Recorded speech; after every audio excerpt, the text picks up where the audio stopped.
दोस्तों, नजीम और मुजीम जब सऊदीया एयरपोर्ट पर उतरते हैं, एयरपोर्ट से बाहर निकलते हैं, एयरपोर्ट के बाहर निकलने के बाद इधर उधर देखते हैं, इनको लेने वहाँ पर कोई नहीं आता है। हर लोगों के जो लेने वाले रहते हैं वो अपने मज़दूरों का बोर्ड अपने उसमें लगाए खड़े रहते हैं कि फला आदमी है और रिसीव करके चले जाते हैं। ये लोग काफ़ी देर तक परेशान रहते हैं, इनका कपिल इन्हें लेने नहीं आता है। दोस्तों, जब इनका कपिल इन्हें लेने नहीं आता है, ये परेशान होने के बाद में एक नंबर इनके पास रहता है, फ़ोन नंबर, उस पर ये फ़ोन करना चाहते हैं। तो दोस्तों, इत्तेफाक से जिस दिन ये वहाँ पहुँचते हैं, दिन वहाँ पे रहता है जुम्मा के दिन पूरे सऊदी अरब में छुट्टी रहती है। जब सऊदी अरब में छुट्टी रहती है तो इनकी बेल जब कंपनी में जाती है, जिस कंपनी का वीज़ा लेकर ये गए थे, वहाँ पे फ़ोन नहीं उठता है। जो आदमी इनको मिला था, फ़ोन मिलाने वाला इंडियन था, उसने बताया कि आज का दिन है जुम्मा और जुम्मे के दिन यहाँ पे छुट्टी होती है। दोस्तों, काफ़ी देर ये लोग परेशान रहते हैं। परेशान होने के बाद में ये लोग सोचते हैं हमारा कफिल हमें लेने नहीं आया, इधर उधर भटकते रहते हैं। 4-5 घंटे बीत जाता है, तब एक श्रीलंका का आदमी इनको मिलता है। श्रीलंका वाला जो आदमी इनको मिलता है वो इनकी भाषा को समझ नहीं पाता है। ये इतना बताता है कि हाँ, मैं श्रीलंका से हूँ। दोस्तों, फिर इनका काम जब नहीं हो पाता है, ये परेशान रहते हैं। उसी बीच में एक वहाँ का अरबी आता है। अरबी आता है, इन लोगों को नीचे से ऊपर तक देखता है, ये परेशान रहते हैं। वो अंदर की तरफ जाता है। उस अरबी के ये बात समझ में आ जाती है कि ये बंदा नया है, उसे कोई जानकारी नहीं है। दोस्तों, वो तुरंत उनके पास जाता है और उनका कागज फटाक से जो पासपोर्ट और वीजा रहता है उसे छीन लेता है। छीनने के बाद में वो अपने भाषा में कुछ बड़बड़ाता है। ये लोग समझ नहीं पाते हैं कि क्या कहता है, क्योंकि ये सऊदी में नए थे, इन्हें अरबी आती नहीं थी, उसकी भाषा नहीं समझ पाते हैं। उसके पास दोस्तों एक पिकअप रहता है, जो इंडिया में पिकअप जैसे पीछे का हिस्सा खाली रहता है, आगे बैठने वाला रहता है, ऐसी है गाड़ी रहती है। उसमें इन लोगों को सामान रखने का वो इशारा करता है बड़बड़ाते हुए, और जब ये लोग सामान रख देते हैं, फिर उस पानी पीने के लिए कहते हैं तो वो समझ नहीं पाता, हड़काते हुए इनको पीछे बैठने के लिए बोलता है। जब ये गाड़ी में पीछे बैठ लेते हैं, गाड़ी दोस्तों वहाँ से चल देती है और थोड़ी दूर जब आगे बढ़ती है तो ये लोग आपस में बात करते हैं कि लाओ अम्मा को फ़ोन करके बता दिया जाए कि हम लोग सऊदी अरब पहुँच गए हैं। फिर जब वो गाड़ी, एक फ़ोन दिखाई देता है, फ़ोन जब दिखाई देता है तो इशारा करते हैं सऊदी अरब को कि गाड़ी रोकने के लिए। वो गाड़ी जब रोकता है तो ये लोग अपनी भाषा में इन दोनों को बहुत हड़काता है। हड़काने के बाद फिर गाड़ी में बिठा लेता है। पूरा शहर ये लोग निकल जाते हैं। गाड़ी ऐसे आदाब, मैं फरीद अख्तर, आप सुन रहे हैं क्राइम स्टोरी। दोस्तों, अगर आप लोगों ने अभी तक मेरे चैनल को सब्सक्राइब नहीं किया है तो मेरे चैनल को सब्सक्राइब कर दें और वीडियो लाइक। सऊदी अरब जाने से पहले नजीम और मुजीम गाँव पे क्या करते थे, दोनों चचेरे भाई थे दोस्तों, और इनके पास एक ट्रैक्टर ट्रैली था।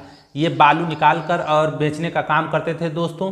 ये लोग बालू लेकर एक बिल्डिंग पे गिरा रहे थे और दिन भर में इनकी कमाई 700-800 रुपये हो जाती थी। दोनों लोग 700-800 कमाते थे, परिवार अच्छा चलता था, न ज़्यादा पैसा था न ज़्यादा टेंशन था। इनको वहीं बालू जहाँ गिराते थे उसी बिल्डिंग पे एक आदमी मिलता है जिससे इनकी जान पहचान हो जाती है। वो बोलता है, तुम लोग थोड़ा पढ़े लिखे हो और इसमें कितना कमा लेते हो, तुम लोगों को मैं सऊदीया भिजवा देता हूँ। मेरे जो जीजा हैं जानने वाले, वो सऊदी का काम लोगों को भिजवाते हैं, तुम लोगों को भी एक कंपनी में लगवा दूंगा। कम से कम आप लोगों की पगार 60 से 70 हज़ार रहेगी। मुजीम और नजीम की बात वो कुछ समझ में आती है कि हाँ, यहाँ पे सारा दिन मेहनत करते हैं, इतना पैसा नहीं कमाते हैं। उसने मुजीम दोनों को ये भी बताया कि तुम लोग वहाँ एसी में रहोगे, घाम से तुम लोगों को कोई मतलब नहीं रहेगा, और अगर बात करिए तो मैं भिजवा देता हूँ। दोनों ने आपस में सलाह किया और पूछा कि कितना खर्चा लगेगा। दोस्तों, दोनों ने जब आपस में सलाह करने के बाद जब खर्चा पूछा तो उसने बताया 2-2 लाख रुपए लगेगा, कंपनी का वीज़ा है, कोई तुम लोगों को टेंशन नहीं रहेगा। ये सारी बातें हो जाती हैं। फिर इसके बाद में वो घर पे आते हैं और सऊदी जाने की तैयारी करने लगते हैं। ज़्यादा घर से मजबूत ना होने के कारण पैसा नहीं रहता है दोस्तों, तो जुम्मा की चीज़ रहती है वो जाके सुनार के यहाँ गिरवी रख देते हैं। नजीम बड़े रहते हैं, नजीम की शादी भी उसी टाइम होती है दोस्तों, तो पैसे की काफ़ी तंगी रहती है। सऊदी जाके अच्छा पैसा कमाएंगे, हमारा भी परिवार अच्छे से रहेगा। नजीम की नई नई शादी होती है, 6 महीने बाद ही नजीम की सऊदीया जाने की प्लानिंग होने लगती है दोस्तों। जेवर भी नजीम सारा गिरवी रख देते हैं और थोड़ा पैसा ब्याज पे लेते हैं। दोनों नजीम और मुजीम तैयारी कर लेते हैं जाने की। 2-3 महीने में जाने की तैयारी करते हैं और जब चले जाते हैं, वहाँ पहुँचने के बाद में जब इनका जो कफिल था वो रास्ते में लेकर जा रहा था, और ये जब फ़ोन करना चाहते थे घर पे, नहीं करने दिया दोस्तों, फ़ोन नहीं करने दिया। और लेकर जब इनको चला 4-6 घंटे बाद ये रेगिस्तान में है, वो एक दूसरे बाड़े पर छोटे भाई को छोड़ता है जिसका नाम मुजीम रहता है। जब मुजीम को वहाँ छोड़ता है तो दोनों भाई कहते हैं हम दोनों को साथ में रहने के लिए कहा गया था, जो वीज़ा मिला था और एसी रूम था, वो उस बाड़े में बंद कर लेता है वहाँ का जो कफिल रहता है छोटे भाई को, और इसको अलग कर देता है। ये दोनों वहाँ अलग हो जाते हैं। फिर इनको वो मार कर इनका जो कफिल लाया था एयरपोर्ट से अपने साथ बिठाता है, ला के 1 घंटे गाड़ी चलती है। एक दूसरा बाड़ा मिलता है, वहाँ पे इसको उतार देता है। यहाँ पे जब उतार देता है, उस बाड़े पर अंदर जब जाते हैं तो एक वहाँ कफिल मिलता है दोस्तों। अंदर जाने के बाद बहुत भेड़ बकरियाँ ऊँट बांधे हुए थे। उसके बीच में एक उन्हें बुढ़ा आदमी दिखता है, भिखारी टाइप का, वो तमिल का रहता है दोस्तों। उसके नज़दीक नजीम जाकर उससे बातें करते हैं। बात करने पे पता चलता है उसको हिंदी नहीं आती है। बस थोड़ी बहुत यही बात हो पाती है कि मैं 15 साल से यहाँ पे हूँ, मेरी हालात देखते हो कैसी हो गई, आज तक एक भी तनख्वाह मैं अपने घर पे नहीं लगा सका हूँ, ना घर पे मेरी कोई बात हुई है। तभी नजीम इस बात को समझ जाता है कि हम लोगों के साथ बहुत बड़ा फ्रॉड हो गया है, हमें कोई गलत आदमी एयरपोर्ट पे मिल गया है दोस्तों। उसी के साथ में नजीम काफ़ी थका रहता है। थका रहने के साथ साथ जब नजीम उससे कहता है मुझे पानी, तो हाँ पानी पीने के लिए नजीम को मिलता है। पानी पीने के बाद में जो कपिल का तंबू रहता है उसमें जाके ये सो जाते हैं। जैसे ही तो सोते हैं, थकान ज़्यादा थी, 12-13 घंटा जगे हुए थे, तुरंत नींद आ जाती है। उसी आधे घंटे में कपिल आता है, एक लात मारता है नजीम को, जगा कर बोलता है कि जाकर तुम उधर सो। नजीम जाकर फिर दूसरी तरफ सो जाता है। उसके बाद में जब सुबह होती है, नजीम मैदान के लिए जाता है, लेकिन जब मैदान जाता है दोस्तों तो उसे पानी नहीं मिलता है। बताया जाता है कि बालू से काम चलाना है दोस्तों। जब वो बालू से काम चलाता है, उसी बीच में ये भी बताया जाता है कि यहाँ सिर्फ जो भी पानी है पीने के लिए है, और ना आप नहा सकते हैं, ना पानी किसी काम में और ले सकते हैं दोस्तों। इस तरीके से नजीम को वहाँ पे बताया गया। इनको रोने के सिवा कुछ नज़र नहीं आ रहा था। उधर भूख के मारे उनका सिर बिल्कुल चकरा रहा था, क्योंकि हो गए थे 24 घंटा ले नजीम खाना नहीं खाया था। तब उसका कफिल उसे एक सूखी रोटी देता है, और वो रोटी दांत से नहीं कटती है। तो दांत से जब रोटी नहीं कटती है तो कपिल के तरफ देखते हैं। कपिल उसको एक गिलास पानी देता है, कहता है इसको भिगो के तब खाइए। वो अरबी भाषा में कहता है और समझा देता है। वो भिगो कर और नजीम खाते हैं, और धीरे धीरे 3 महीने बीत जाता है। नदीम उसी बकरियों में सध जाता है, कैसे चराना है, कैसे दूध निकालना है, कैसे क्या करना है।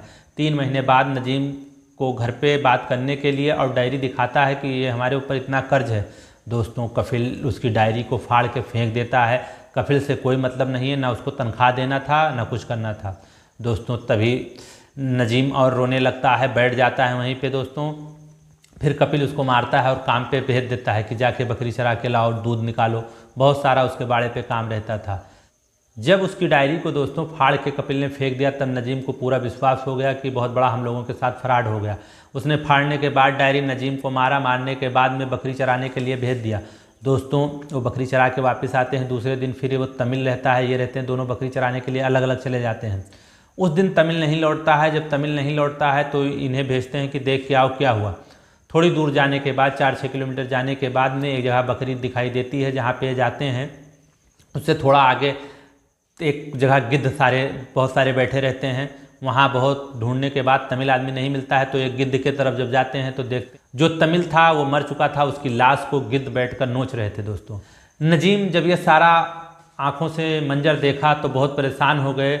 परेशान होने के बाद वो आके कपिल से बताते हैं, तो कपिल उस पर कोई सुनवाई नहीं करता है। लाश वहीं पड़ी थी, गिद्ध खा लिए थे। ये सब देखने के बाद जो नजीम थे बहुत घबरा गए। घबराने के बाद लेकिन कुछ कर नहीं सकते थे दोस्तों, घबरा गए। उसके बाद में वो रात में सोते हैं। सुबह उठते हैं तो टैंक से पानी लेकर एक भारतीय गाड़ी लेकर जाता है पानी देने के लिए।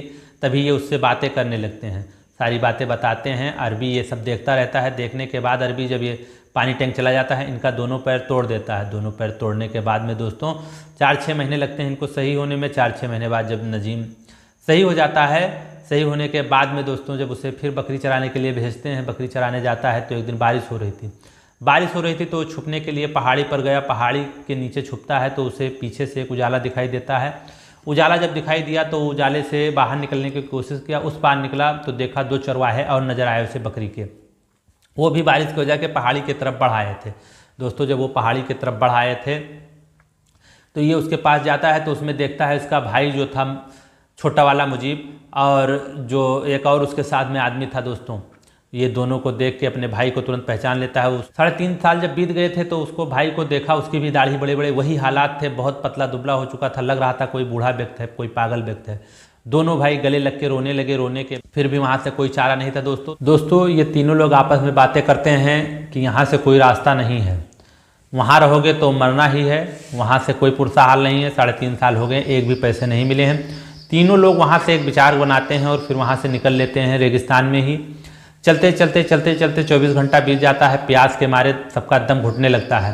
तभी जो नजीम का छोटा भाई मुजीब रहता है, वो प्यास के मारे तड़पता तड़पता उसका 10-12 घंटे में इंतकाल हो जाता है, वही रेगिस्तान में मर जाता है। उसको दोस्तों वहीं पे छोड़ के ये दोनों भाई चलने लगते हैं। एक जो दूसरा आदमी रहता है वो और ये नजीम चलने लगते हैं, उसको छोड़ देते हैं क्योंकि इनके पास कोई रास्ता नहीं रहता है। फिर चलते हैं दूसरे दिन एक जगह पहाड़ी था, पहाड़ी में थोड़ा पानी मिला तो बहुत प्यास लगी थी लेकिन कपड़े से बोर बोर के हल्का हल्का पानी, जो कपड़ा था कपड़ा से उसको पानी को डुबो के हल्का ओंठ पे लगाते थे। इस तरीके से दोनों ने पानी को लिया, लेकिन उसका जो साथी था चलते चलते उसका भी सीने में दर्द होने लगा और हार्ट अटैक से रास्ते में उसकी भी मौत हो जाती है। दोस्तों 2 साथी रास्ते में ख़त्म हो गए, अब बचते हैं नजीम अकेले।